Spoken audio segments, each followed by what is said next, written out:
লঙ্কেশ্বর রাবণ। শুরু হচ্ছে লঙ্কেশ্বর রাবণ। একাকী নীরব নিস্তব্ধ লঙ্কা মাজার। সকলে বলতে চায় আমি অত্যাচারী ব্যভিচারী, কিন্তু কেউই জানে না কেন রাম ভাবিনী সীতাকে হরণ করে রেখে দিয়েছি গভীর অশোক কারণে। দেবানিশি চিড়িঘনে বেত্যাঘাত করে, হা রঘুনাথ জো রঘুনাথ বলে চিৎকার করে। তার এক এক ফোঁটা নয়নের বাড়ি ভূমি তলে নিক্ষেপ হয়, আর এক এক করে রক্ষ জাতি কালের কবলে যায়। কেউই জানে না আমার অন্তরের বেদনা। তাই তো রঘুনাথ এসেছে আমি অনন্ত গুহার পাশে। একাকী তোমার পাদ পদ্মে অশ্রু ফেলি। সকলে বলতে যায় আমি অত্যাচারী ব্যভিচারী না। দাদা, কে কে আমাকে দাদা বলে ডাকলো?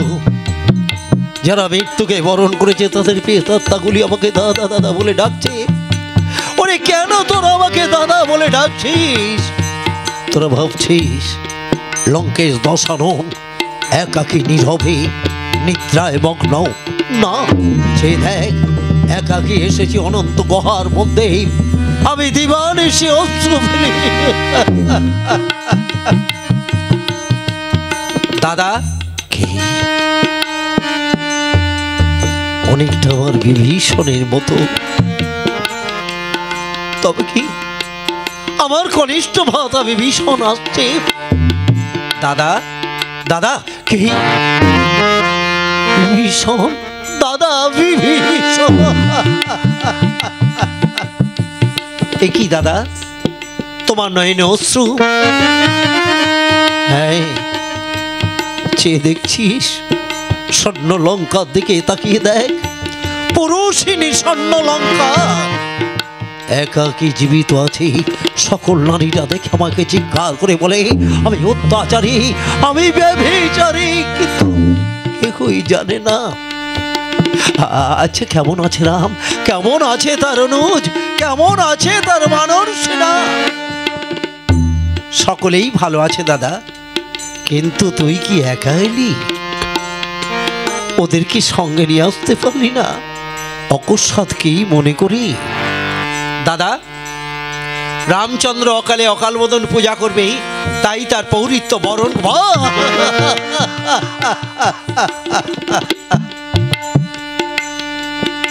গোলক বিরাহী নারায়ণ ত্রেতা যুগে অবতীর্ণ হয়েছে রাম রূপে। তিনি করবেন অকালে অকাল বোধন পূজা। চাই তিনি কালজ্ঞ পণ্ডিত। স্বর্গ মর্ত পাতাল ত্রিভুবনে যার নখ দর্পণে সে পৌরিত্য বরণ করবে সাগর মাঝারে।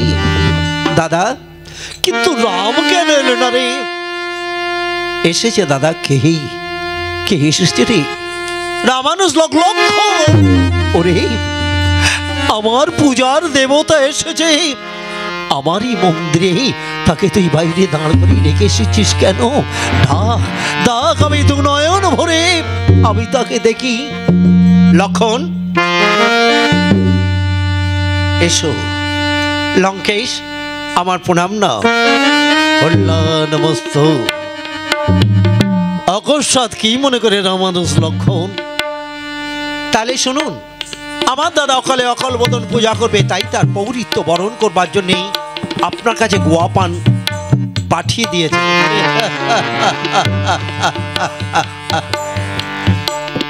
লঙ্কেশ দশননকে নিধন করতে গেলে অকালে অকাল বোধন পূজা করতে হবে, আর তাই তার পৌরিত্য বরণ করবো আমি। রাক্ষস কুলে জন্মালে কি হবে?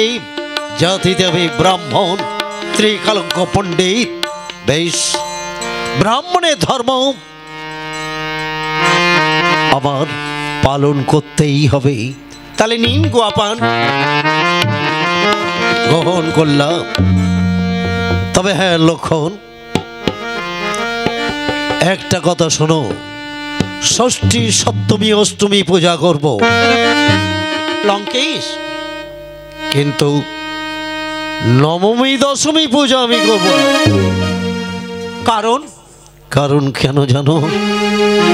33 কোটি দেবতাকে মন্ত্র পড়ে তাদের মন্দিরে প্রতিষ্ঠিত করতে শিখেছি, বিসর্জনের মন্ত্র পড়ে আমি তাদের কোনোদিন বিসর্জন দিতে শিখিনি। তাহলে নবমী দশমী পূজা কে করবে? কেন?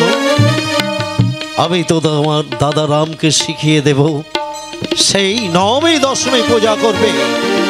বেশ, যথা সময় উপস্থিত হব আমি। যা বিভীষণ।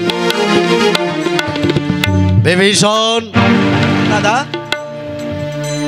রাম তোদের উপরে কি আদেশ দিয়েছিল? কেন দুজন ব্যতীত তিনজন প্রবেশ করবে না? আর তাছাড়া নিরস্ত্র আসবার জন্যে লক্ষণকে জিজ্ঞাসা করত তা দাদা, দাদার আদেশ পালন করেছে কিনা। লক্ষণ, তুমি অস্ত্র নিয়ে এসছো? কই না তো। বাহ, চমৎকার লক্ষণ। বিশ্বাস করতে পারলে না এই রাক্ষস জাতিটাকে। তুমি ভেবেছিলে আমার পুত্র মেঘনাদকে তুমি নিধন করেছিলে, আমি যদি আমার সন্তান হারার প্রতিশোধ নেই, তাই গুপ্ত দেশে তুমি ছুরিকা নিয়ে আসছো। লক্ষণ, বিশ্বাস করতে পারলে না, তাই দাদার আদেশ লঙ্ঘন করে তুমি অস্ত্র নিয়ে এসছো। শোনো, আমি তোমাকে অভিশাপ দিলাম না, না লঙ্কেশ না, আমি তোমাকে অভিশাপ দিলাম।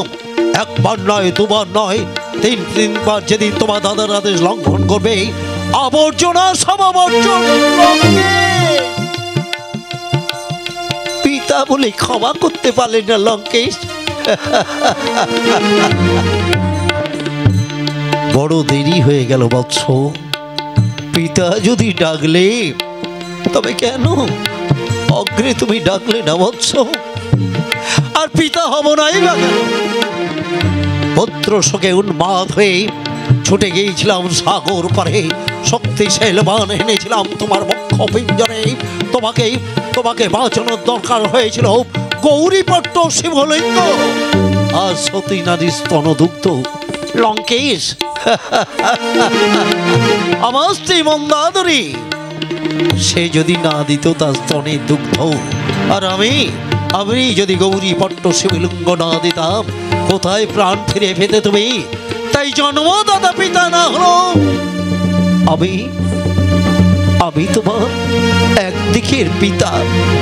লঙ্কেশ, শোনো বৎস, যেদিন এই সাগর পারে আমি ঢলে পড়ব, যেদিন তোমার দাদা রামের বাণে আমি কাতর হয়ে পড়ব, সেই দিন সন্তান হয়ে এই লঙ্কেশের মুখ অগ্নিটা করে দিও।